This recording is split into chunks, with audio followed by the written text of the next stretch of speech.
Hello and a very warm welcome back to the old shop. It's actually really sunny outside at this very second, but it's been really changeable, the weather, and it's really chilly as well for middle of April. So I thought I would sit in here again to say hello to you. So the reason I'm doing another video now is really because we've had lots of very changeable weather. Everything, I think, apart from snow, had lots of flurries of wind and rain and then sunshine, and been really warm once or twice as well. So everything's really been growing a lot, and that's why I thought it would be a good idea to come back and have another look at how things are happening, really, both out in nature and in the garden, which is kind of part of nature as well. So that's what the video is really all about, and it's leading up towards May Day, or May's Eve before that. So I wanted to do something a bit more that themed in that way, closer to the time. So I thought we'd do this one in between just to catch up with what's going on. And before we know it, it will be May Day, or Beltane as you might call it. And I hope you'll enjoy this little taste of the middle of April. Is it the middle of April?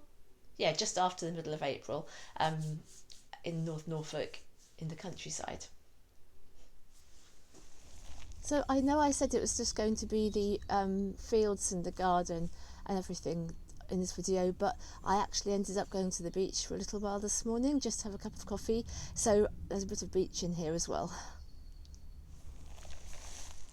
I know it's not all that long since we had a little tour of this front garden, but I was out here yesterday working for, I don't know, an hour and a half, maybe more, and watering everything with can after can of water from the water butts around the back, and putting manure around the roses and everything. And then I suddenly realised, this is quite typical of me, I must say, living in the moment, but it's all going to be dug up tomorrow because I've got loads of damp problems in the cottage, various problems, and also the guttering all leaks at the front here. So I've actually got builders coming, a builder coming tomorrow for the whole day and the next day.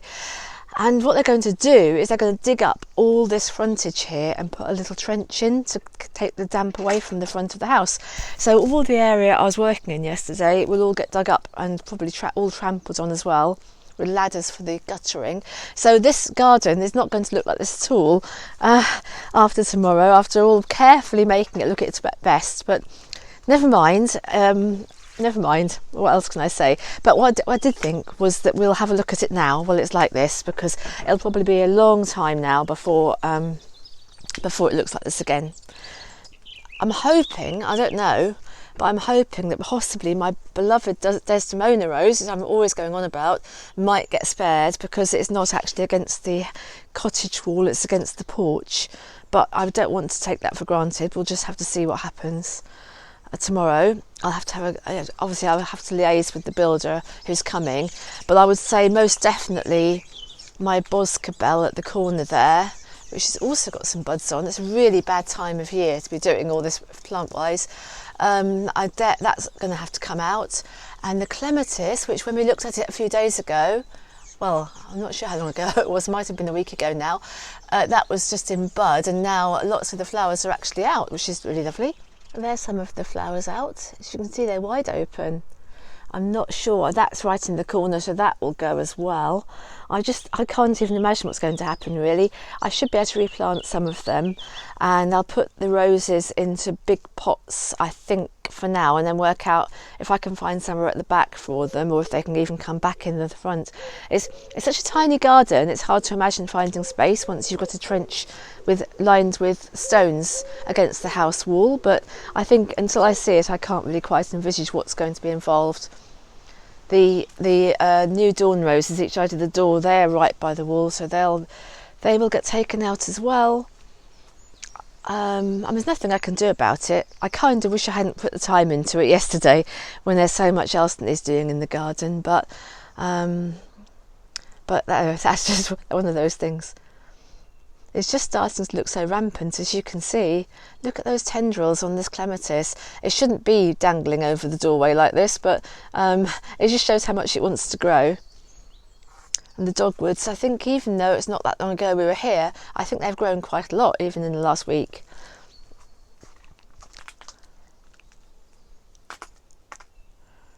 And this other rose, the Emily Bronte, which again has grown a lot, but that's right by the cottage wall here. I'll just see if I can show you.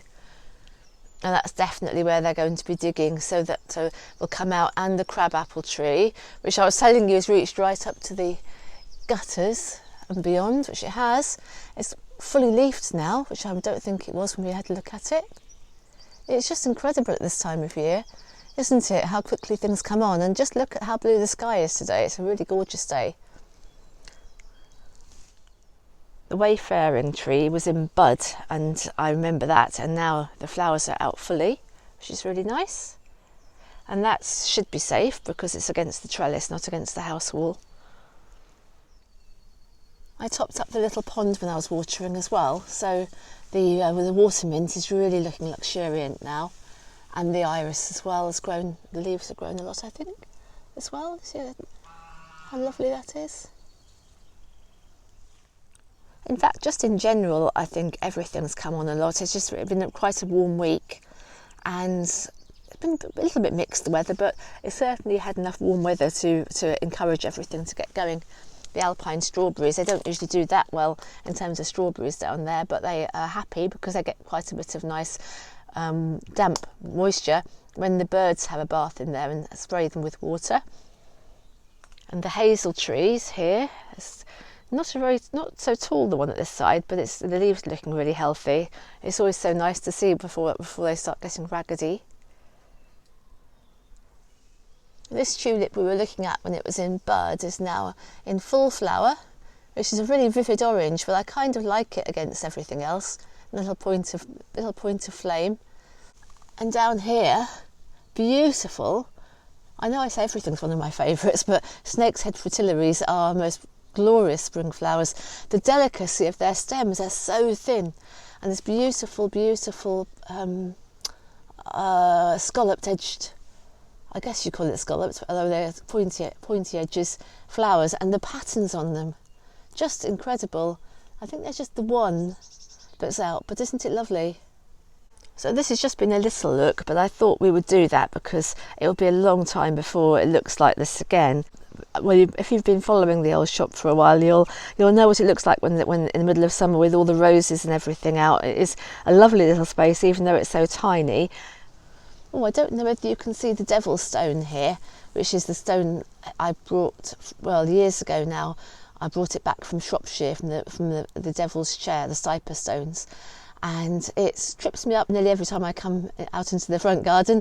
But it's also very beautiful when the sun's shining just on the speckles of I don't know what kind of, what makes it sparkle like that, whether it would be quartz. I don't know geologically what it is, but it does sparkle in the sun. It's sparkling right now. And just for completeness, I don't think we've looked at that for a while either, this is the dragon stone that came from, it's a serpentine stone that came from the lizards in Cornwall. And that one is a very benign stone, it never trips me up. But I love them both. They both stand each side here of the circle as I walk through. And even when I don't even really kind of consciously notice that I'm doing that, I just think that they're really, really nicely positioned there as you walk into the garden, and you get both those energies each side of you, and you kind of balance it in the middle. I don't know whether you can hear the buzzing, but there's definitely more insect activity now. Pollinators are getting busy, and I've been seeing butterflies as well in the back garden this morning. Quite a few butterflies, different kinds, orange tip and a peacock butterfly as well, and various other little flutterings going past. I can't see butterflies in the front here, but there's definitely lots of buzzing, so there's lots of different kinds of bees and hoverflies getting busy.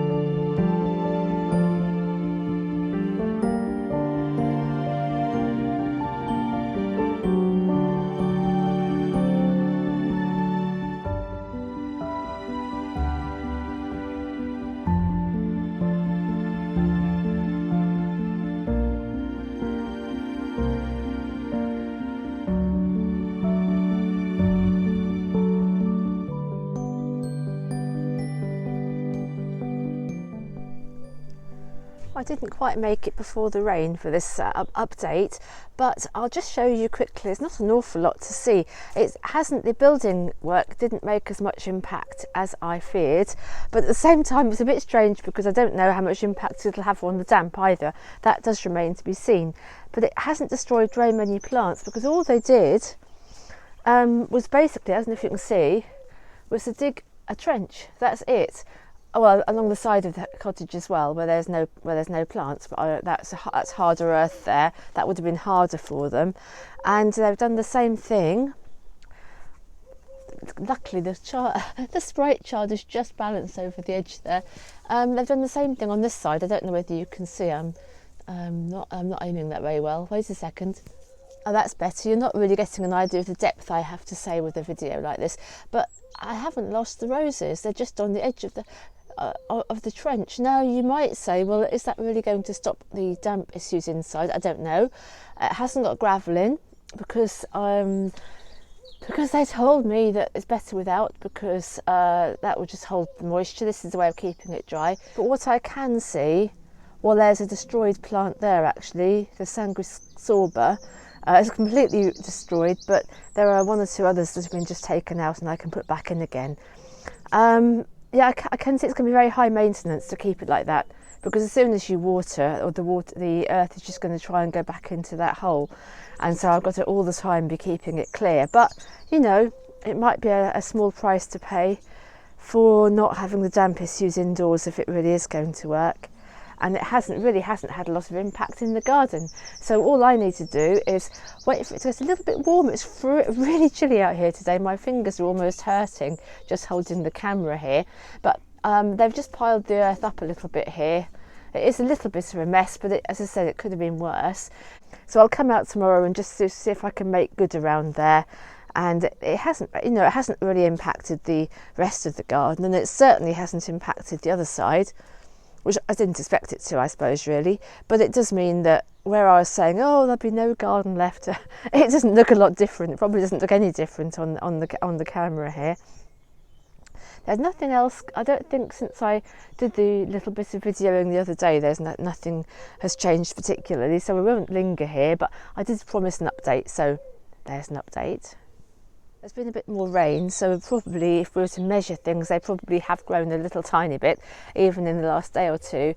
And I can't remember whether I'd put my rusty hare there, but this hare I've had for quite a few years now was living in one of the big pots. And when I was clearing out the big pot or sorting it out, I thought it's actually a much better idea to find the hare a home here. And actually, I think it looks very much at home there. I really like it there, and just in the corner. I'll just kind of step back so you can see how it is. The pond is there with the iris, and then the hare is just nestled behind by the hedge.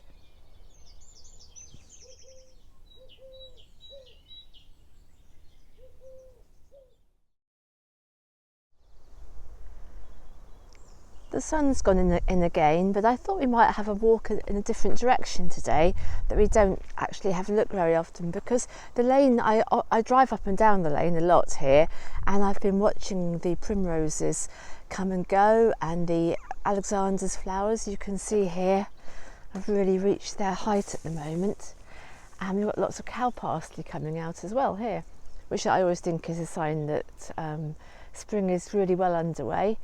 The crop in the field there is coming on as well. Don't know what it is. Looks like probably wheat. She said not very knowledgeably. I don't know. But anyway, I just thought we'd walk a little way up here and just see what the hedgerows are looking like. And one thing I am noticing is lots of elm in the hedge. And when I was a child, there were actually big elm trees, and then they all were killed in the 70s from Dutch elm disease. And there was a big one in our garden when I was growing up, a really large one, but that came down at that time. And now there are elm trees. I think the actual trees, most of them are quite small. I don't know whether they'll get to a certain age and then not, they can't survive any older. I'm not quite sure, but there's actually lots and lots of elm in the hedges, so it hasn't disappeared altogether. And another thing I've just noticed is that this May blossom is actually properly out, which is remarkable really, because it's you know, oh, I can smell this as well, lovely May blossom smell. Oh, that's wonderful. That's really wonderful. For me, it's one of the best things about this time of year, the smell of the May blossom. And it's a little bit earlier out than I'd have thought as well. The light effects are quite nice because as you can probably see, the sky, it could do anything really. It's actually drizzling while I'm saying this to you, and it's sunny at the same time. In fact, the drizzle's getting a little bit heavier, so we'll just see how far we get. But at the same time, it's sunny, so it is really, really strange weather. But I know that's how March and April can be. And I've just noticed something which I just want to show you.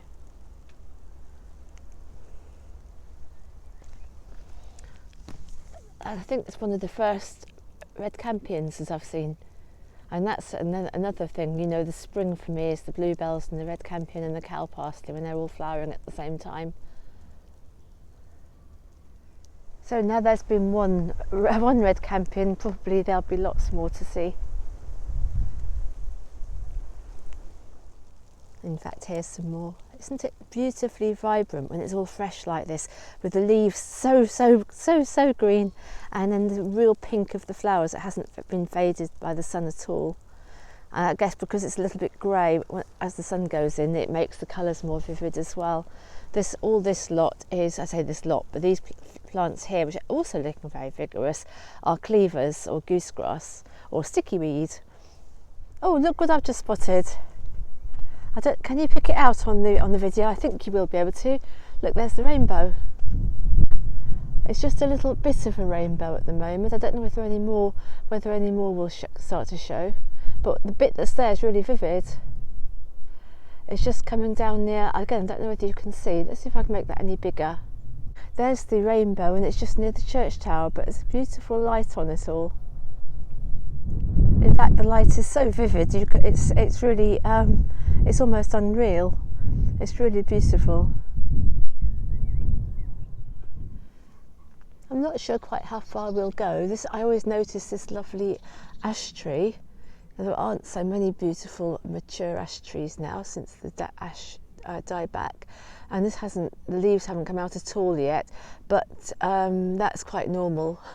That it's quite late to come out. And the oak is out. So let me think about the rhyme. If the oak is out before the ash, we shall only have a splash. If the ash is out before the oak, we shall surely have a soak. Which means that the oak is definitely out and the ash is definitely not. So that means we shall only have a splash, which means we shouldn't get too much rain.